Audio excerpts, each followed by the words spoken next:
ഓം ശാന്തി.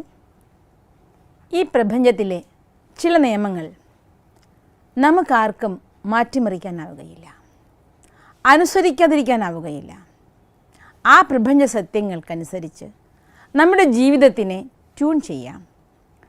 ആ പ്രപഞ്ച സത്യങ്ങൾ ഉപയോഗിച്ചുകൊണ്ട് ജീവിതത്തിൽ ആകുന്നത്ര ഉയർച്ചയിലേക്ക് പോകാൻ, വിജയത്തിലേക്ക് പോകാൻ സ്വയം നമ്മളെ ട്യൂൺ ചെയ്യാം. അത് മാത്രമേ നമുക്ക് സാധിക്കുകയുള്ളൂ. ഇതുപോലെ ജീവിതത്തിൻ്റെ ഭാഗ്യ ദുർഭാഗ്യങ്ങളെ നിശ്ചയിക്കാൻ കഴിവുള്ള വലിയൊരു പ്രപഞ്ച സത്യമാണ് ആകർഷണ നിയമം.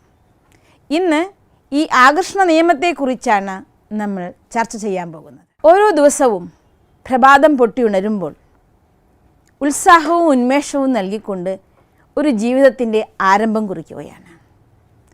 പ്രസരിപ്പോടെ കർമ്മങ്ങൾ നമ്മൾ ആരംഭിക്കുന്നു. സന്ധ്യാസമയമാകുമ്പോൾ ഈശ്വരനെ പ്രാർത്ഥിച്ചും ആത്മീയ അനുഭൂതികളിലൂടെയും പല രീതിയിലും ഒരു ദിവസത്തെ നമ്മൾ വൈൻഡപ്പ് ചെയ്യുകയാണ്. പ്രദോഷവും പ്രഭാതവും രാത്രിയും പകലും ആർക്കും മാറ്റിമറിക്കാൻ സാധ്യമല്ല. അതിനനുസരിച്ച് എല്ലാ ജീവജാലങ്ങളും മനുഷ്യരും മുഴുവൻ തൻ്റെ കർമ്മങ്ങൾക്ക് ട്യൂൺ ചെയ്യുക മാത്രമേ സാധിക്കുള്ളൂ. അതുപോലെ തന്നെ ഗുരുത്വാകർഷണ നിയമം, ഇതും ഈ സൃഷ്ടിയുടെ ഒരു മാറ്റമില്ലാത്ത നിയമമാണ്. ടെറസിൽ നിന്ന് ഒരു വസ്തു താഴേക്ക് വീണാലും ഒരു വ്യക്തി താഴേക്ക് വീണാലും അത് യുവാവാകട്ടെ, അല്ലെങ്കിൽ ബാലകനാകട്ടെ, വൃദ്ധനാകട്ടെ, നല്ലവനാകട്ടെ, മോശമായവനാകട്ടെ, ആരായാലും ടെറസിൽ നിന്ന് താഴെ വീഴുകയാണെങ്കിൽ നിലം പതിക്കുക തന്നെ ചെയ്യും.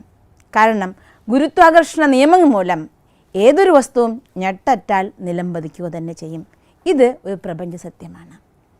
ഇതേപോലെ തന്നെ നമ്മുടെ ഭാഗ്യത്തെ ഉണ്ടാക്കുന്ന അഥവാ ദുർഭാഗ്യത്തെ ഉണ്ടാക്കുന്ന ഒരു വലിയ സിദ്ധാന്തമാണ് ആകർഷണ നിയമം അഥവാ ആകർഷണ സിദ്ധാന്തം എന്ന് പറയുന്നത്. അതായത് ഒരു വ്യക്തിയുടെ ഉള്ളിൽ നിന്നും പ്രസരിച്ചു കൊണ്ടിരിക്കുന്ന അഥവാ ഒരു വ്യക്തിയുടെ മനസ്സിൽ നടന്നുകൊണ്ടിരിക്കുന്ന നിരന്തര സങ്കല്പങ്ങൾ അത് ഈ പ്രകൃതിയിലേക്ക് പ്രക്ഷേപണം ചെയ്യും പോലെ ഒഴുകിക്കൊണ്ടിരിക്കുകയാണ്. ഏതു തരത്തിലുള്ള വിചാരങ്ങളാണോ നമ്മളിൽ നിന്ന് ഒഴുകിക്കൊണ്ടിരിക്കുന്നത്, ഒരു മനസ്സിൽ നിന്ന് പ്രസരിച്ചു കൊണ്ടിരിക്കുന്നത്, അതേ തരത്തിലുള്ള ഊർജം അത് മനസ്സിലേക്ക്, ആ വ്യക്തിയിലേക്ക് ആകർഷിക്കപ്പെടും. നല്ലതാണ് ഒരു വ്യക്തിയിൽ നിന്ന് ഒഴുകുന്നതെങ്കിൽ നല്ല കാര്യങ്ങൾ സംഭവിക്കാനുള്ള നന്മയുടെ ഊർജം, പോസിറ്റീവ് ഊർജം നമ്മളിലേക്ക് ആകർഷിക്കപ്പെടും. തിന്മയാണ് അഥവാ നെഗറ്റീവാണ് ഒഴുകിക്കൊണ്ടിരിക്കുന്നതെങ്കിൽ നെഗറ്റീവായ ഊർജം അത് നമ്മളിലേക്ക് ആകർഷിക്കപ്പെടും. ജീവിതത്തിൽ മോശമായ കാര്യങ്ങൾ സംഭവിക്കും. അങ്ങനെ എന്താണോ നമ്മളിൽ നിന്ന് പ്രസരിച്ചു കൊണ്ടിരിക്കുന്നത് അത് നമ്മളിലേക്ക് ആകർഷിക്കപ്പെടുകയും ജീവിതത്തിലെ നന്മയോ തിന്മയോ വിജയമോ പരാജയമോ നഷ്ടമോ ലാഭമോ ഉണ്ടാക്കുകയും ചെയ്യും. ഈ ഒരു സത്യത്തെയാണ് ആകർഷണ നിയമം എന്ന് പറയുന്നത്.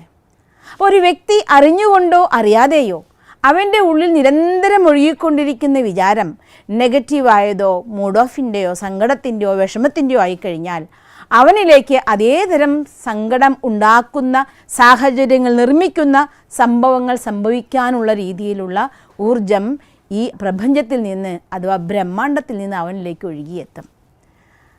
ഇത് നമ്മളാരും ആഗ്രഹിച്ചിട്ടല്ല. ജീവിതത്തിൽ ദുഃഖം വേണമെന്ന് ആഗ്രഹിക്കുന്നവരാരുമില്ല. ഒരു ആക്സിഡൻ്റ് ഉണ്ടാകണം, നഷ്ടം ഉണ്ടാകണം, ശരീരത്തിന് രോഗം ഉണ്ടാകണം, അല്ലെങ്കിൽ സംബന്ധങ്ങൾ ഉലഞ്ഞു പോകണം, ഇതൊന്നും ആർക്കും ഇഷ്ടമുള്ള കാര്യമല്ല. എല്ലാവർക്കും ഇഷ്ടം സന്തോഷവും സമാധാനമായി ജീവിക്കണമെന്ന് തന്നെയാണ്, വിജയത്തോടെ മുന്നേറണം എന്നാണ്. പക്ഷേ സാഹചര്യങ്ങൾക്ക് അടിമപ്പെട്ടു പോകുന്ന സമയത്ത് മനസ്സ് വേണ്ടാത്ത വിചാരങ്ങളിൽ, നെഗറ്റീവ് വിചാരങ്ങളിൽ, വ്യർത്ഥ വിചാരങ്ങളിൽ സദാ മനസ്സിൻ്റെ ഉള്ളിൽ ആ വിചാരങ്ങൾ അലട്ടിക്കൊണ്ടിരിക്കുമ്പോൾ, മനസ്സിൽ അത്തരം വിചാരങ്ങൾ ഒഴുകിക്കൊണ്ടിരിക്കുമ്പോൾ അത് നമ്മുടെ ഉപബോധ മനസ്സ് നമ്മളറിയാതെ സ്വീകരിക്കും. അത് സദാ പിന്നീട് ആ ഫീലിങ്ങിലേക്ക് അത് മാറും. അത് നെഗറ്റീവിൻ്റെയോ സങ്കടത്തിൻ്റെയോ ഫീലിംഗ് ആകുമ്പോൾ എന്തുണ്ടാകും? അത് ഈ പ്രപഞ്ചത്തിലേക്ക് അതറിയാതെ പ്രസരിച്ചുകൊണ്ടിരിക്കും.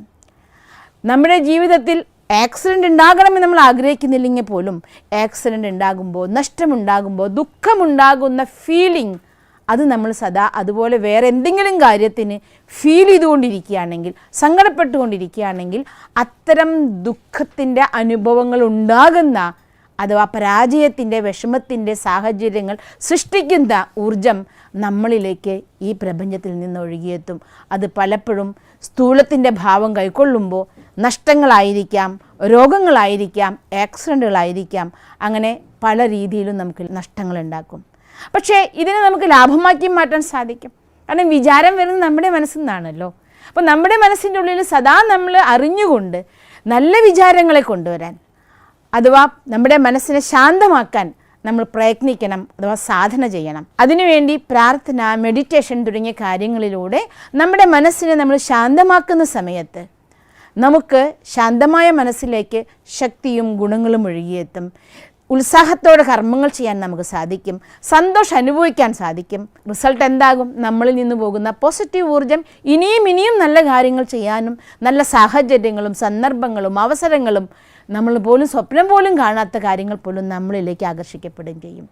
അതുകൊണ്ടാണ് മനസ്സിനെ ശാന്തമാക്കുന്ന ആ ഒരു പ്രക്രിയ, അത് പ്രാർത്ഥനയാവട്ടെ അല്ലെങ്കിൽ ഇഷ്ടപ്പെടുന്ന ഏത് രീതിയിലാണെങ്കിലും മനസ്സിനെ ശാന്തവും ശക്തവുമാക്കുകയാണെങ്കിൽ ജീവിതത്തിൽ എല്ലാവിധ വിജയങ്ങളും നമ്മൾക്ക് ആകർഷിക്കാനാകും. അങ്ങനെ ജീവിതത്തിൻ്റെ ഓരോ സ്റ്റെപ്പിലും സ്വന്തം മനസ്സിനെ ശക്തവും ശാന്തവുമാക്കിക്കൊണ്ട് വിജയത്തിൻ്റെ പാതയിലേക്ക് പോകുന്ന, ജീവിതത്തിൻ്റെ സുഖങ്ങളെ അവനവനിലേക്ക് ആകർഷിക്കുന്ന ഒരു വ്യക്തികളായി നിങ്ങളെല്ലാവരും തീരട്ടെ. ആ രീതിയിൽ ഈ ആകർഷണ നിയമത്തെ ഉപയോഗിക്കാൻ നിങ്ങൾക്കേവർക്കും സാധിക്കട്ടെ. ഓം ശാന്തി.